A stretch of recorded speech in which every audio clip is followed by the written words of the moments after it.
Yo guys, so you already know today we're back playing some more Master Detective Archive Rain Code. Yes, that's the floor. That's like the wall, whatever, but we are looking at things from a different perspective, and because of that, we are now able to just walk to the ceiling where there's a door. We have eliminated, I think, all of the three main culprit possibilities as culprits, so we need to sort of figure out who the culprit could be. And hopefully this will help. Oh gosh. Why did the incident happen? Huh, does not seem like it would have an easy answer. Let's have all the fun. Why are you jealous of this? The question is, why did this happen? I guess we're on the why done it route. Oh, baby, we are going to the why done it. Let's go. But did White done what now? It's about the reason why the case occurred. Meaning, this is the route where we seek the motive. Interesting, okay. Looks like we need to focus on figuring out the culprit's motive from here. Yeah, I know cases always deal with motive, but wouldn't it have been better to start with this route from the get-go? Well, we only know this route is important because we cleared out the how routes. Yeah. That's how it goes when it comes to solving mysteries and dungeons. Oh, sorry, I guess that's how it is. You're absolutely right, Shinigami. Let's keep going for now. Yes, let's. Alright, it's time to get to the why done it, and then maybe we can circle around to the who done it? Because we already know the where, and we know the what. So after we finish this, I mean, there's only going to be one question left. Yo, look at how cool that looks. Can we walk into this, like, spiraling, twisting thing? Before we figure out that's so cool. Motive, what kind of person was Cotton anyway? Ooh. Was she cute? Yes, but more importantly, You didn't watch the play? to be star of the theater club. Oh wait, doesn't he go? The one that, like, memorizes every single girl in the academy. That way I could, you know, disguise as them. You didn't remember what Cotton looks like? Envious because she was so popular. They killed Cotton so they could become the star instead. No, I don't think it's that simple. Can't stop staring down the center of this twisting hallway. It's so cool. 6 months ago, the leading member of the theater club also died in a separate case. Top actresses dying one after another? Is their club cursed or something? Maybe. The name of the student who died was Aiko. Her death was ruled a suicide by jumping off the school, but Kurumi doubted that was the case. Kurumi, huh? She's alright. Alright? Anyway, I doubt it's a coincidence for people to die in such quick succession. This case may have been triggered by... Also, yeah, I forgot. Does he get lost his memories? That's why he wouldn't remember, but it sounds like he knows who Kurumi is, which also does not make sense. Figure out the motive in this case. Alright, we are going to revisit Aiko's death. Alright. Death. Good stuff. I think I can see the end. Hey, look! Is that Aiko? Must be. She's cute too! Let's go talk to her!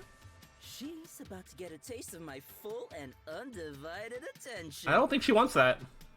You can already tell women will be his downfall. Oh well, it's not like you're any better off with yours truly, Master. What do you mean by that? What do you mean by that? Oh gosh, let me through. Was that Disuhiko? Did you get rejected? Oh, whoa. Run, run, run. Come on, concentrate, concentrate! Those steps are tiny. At least from that angle they were. Yuma, this is bad! The ground's giving way beneath our feet! I can see that. Yeah, I can tell. Aiko!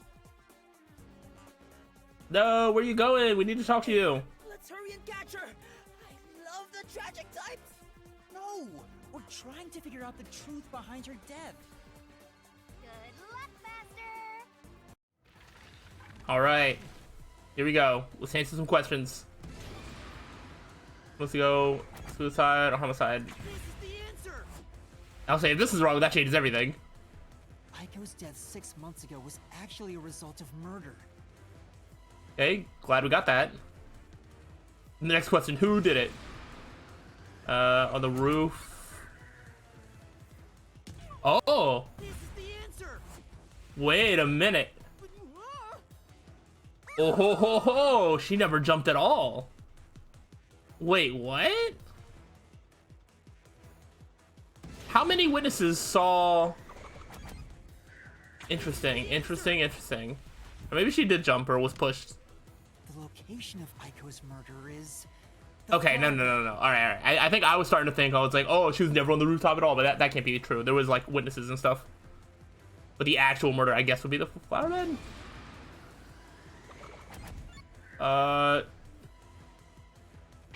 She had, like, blood on her head or whatever. Aiko's blood on it had a very unnatural splatter pattern. After the culprit hit her with the brick, they returned it to its original position. Interesting. I don't remember the brick. I don't know. It's probably just gonna be like a theater club member. How am I supposed to know this? Let's just guess Cotton. Aiko's death was not a suicide by jumping.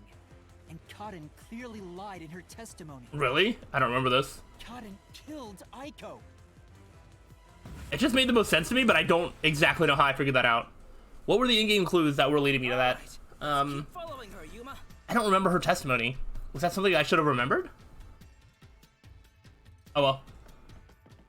That was just kind of like a lucky guess. Because that then makes a through line of like, oh, somebody killed Cotton in revenge for what she did to Aiko.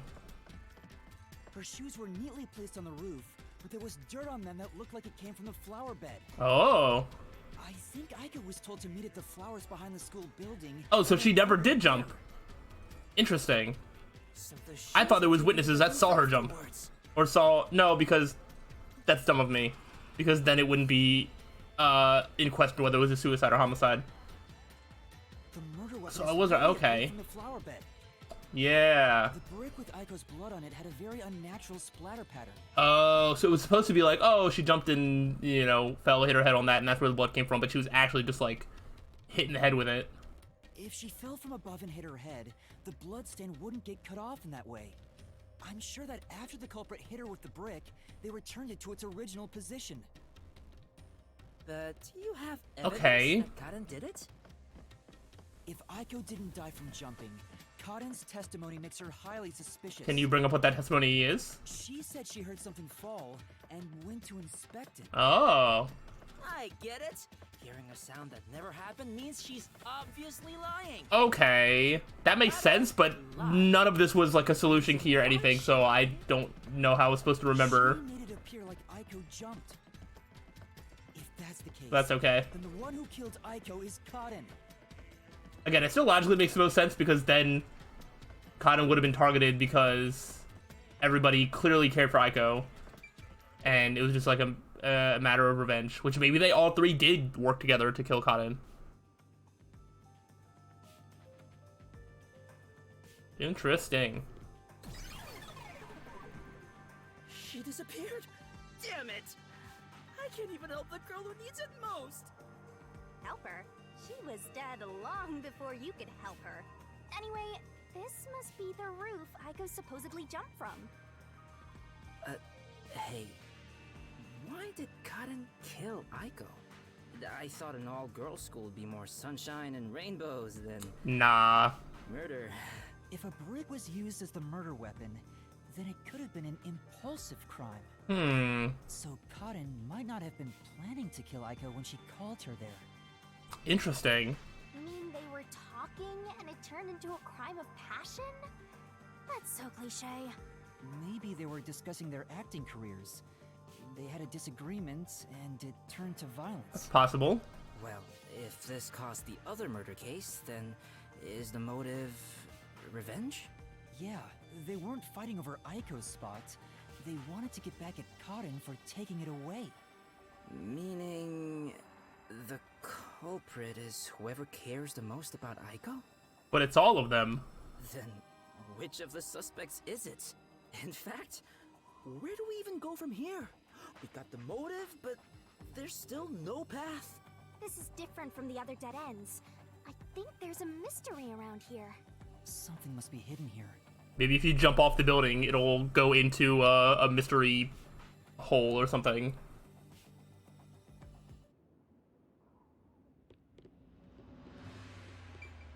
Look into the distance. Hey, check it out. What's that, right? Oh. Is There's like 3 that roots. The how roots we were looking for? Oh, yeah. It is. We're so high up. When did this happen? Master, look over there. What's that? It doesn't seem connected to anything else. The yellow one gets pretty close to it. Which means that could be the Who location. So the true culprit is over there then? But how do we reach it? It's not connected to any other route. What, are you freezing up? Scared of heights or something? Oh, it's not that. About those 3 roots. I wonder if he's going to mention that, like, in the middle, like, all, like, the first dead end leads to the second one, which leads to the dead end, which leads to the third one. Like, they're kind of connected. In a way. A pen? You carry that around with you all the time? Of course. Who knows when I'll be asked for my autograph? Done. Isn't it perfect?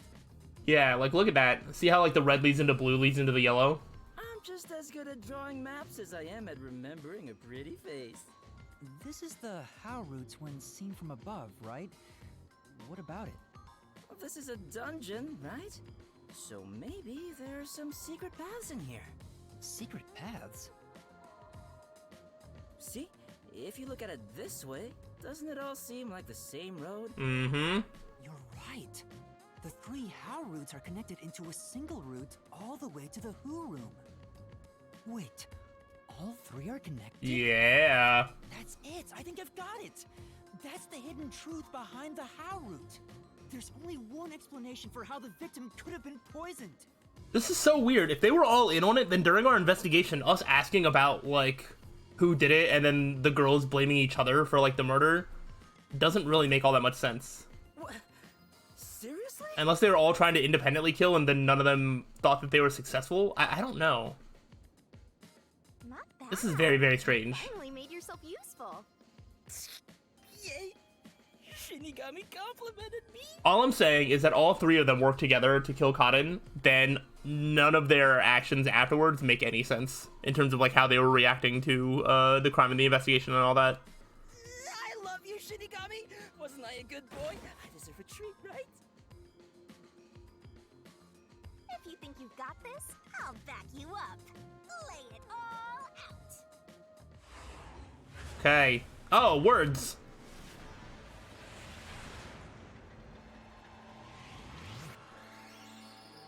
All right, what do we gotta spell? What do we gotta answer?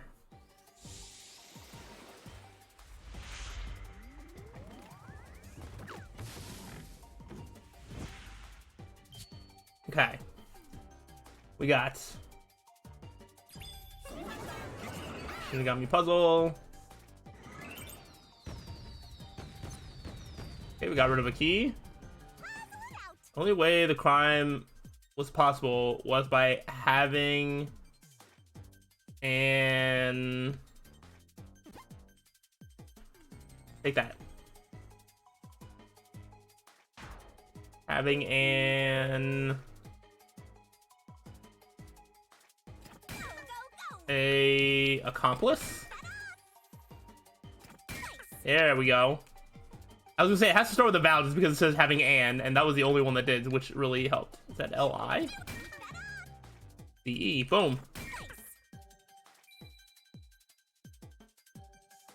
Okay, okay. I don't know how early on I was saying that it's possible that it could have been done by more than one, but I feel really proud about that.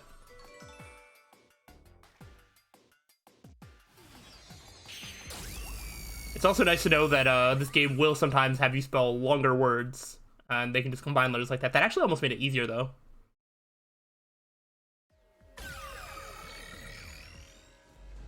Here we go. We got it. That's right, accomplices. The truth of this case is that Yoshiko, Waruna, and Kurane were all accomplices and committed this crime together. Accomplices? But don't they hate each other's guts? Yeah, they hate each other. They weren't talking to each other.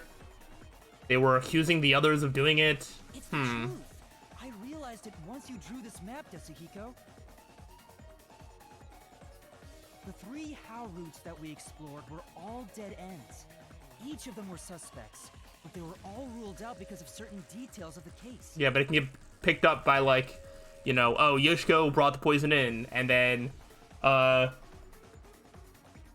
Warna, like, poisoned the glass or something, even though I'm pretty sure we ruled that wasn't possible.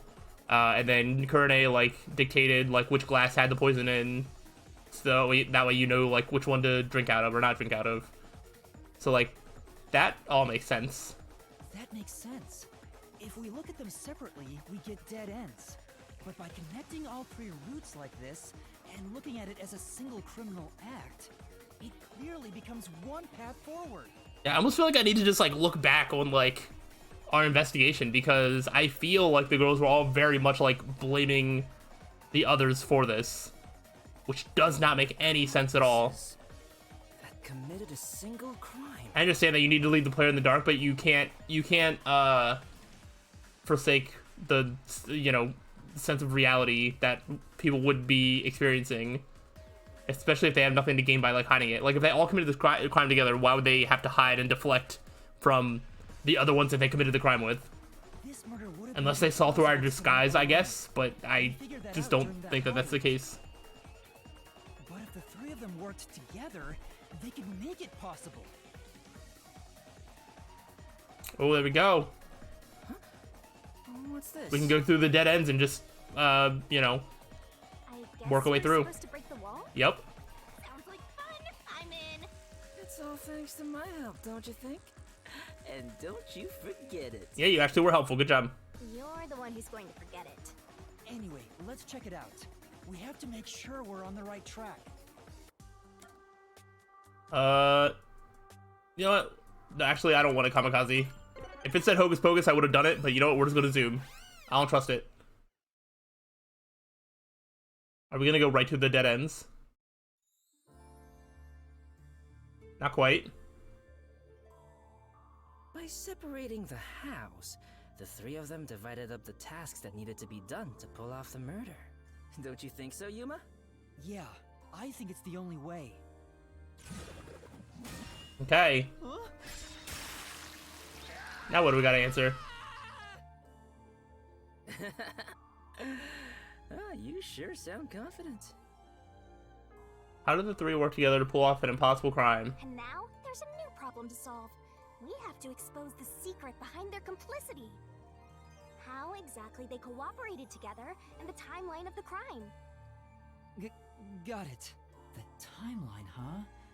Then the first thing to discuss is...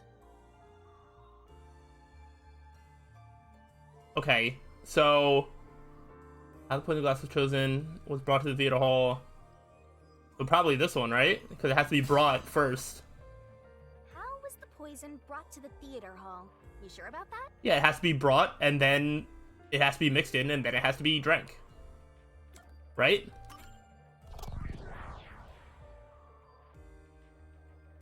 Let's start with the poison being brought to the theater hall. Their conspiring began with how was the poison brought to the theater hall. It's a route we already explored to the very end, so let's blast through it! Let's do it. I'm pretty sure it would just be the order that it showed on, like, the little map that Desuhiko drew, but I don't actually remember which one was first, red or blue. I just know yellow was the last one. The theater hall was Yoshiko, right? Yep. Yeah, the poison neutralizes after 30 minutes, so it had to be brought into the theater during the show. As the production assistant, only Yoshiko could have done it. Looking back, the reason they chose poison as the murder weapon was to establish an alibi. The poison was only active for 30 minutes, which gave the other girls an alibi. Yoshiko went to the lab for the poison as soon as the performance began. She had the extra glass hidden in her bag, and after she brushed poison onto it, Uh-huh. she put it back in her bag and returned to her seat in the front row as if nothing happened. The problem is, what happened next? Yeah, what did happen next? How did it get from her bag to the stage or whatever? You're up, Master! Yeah.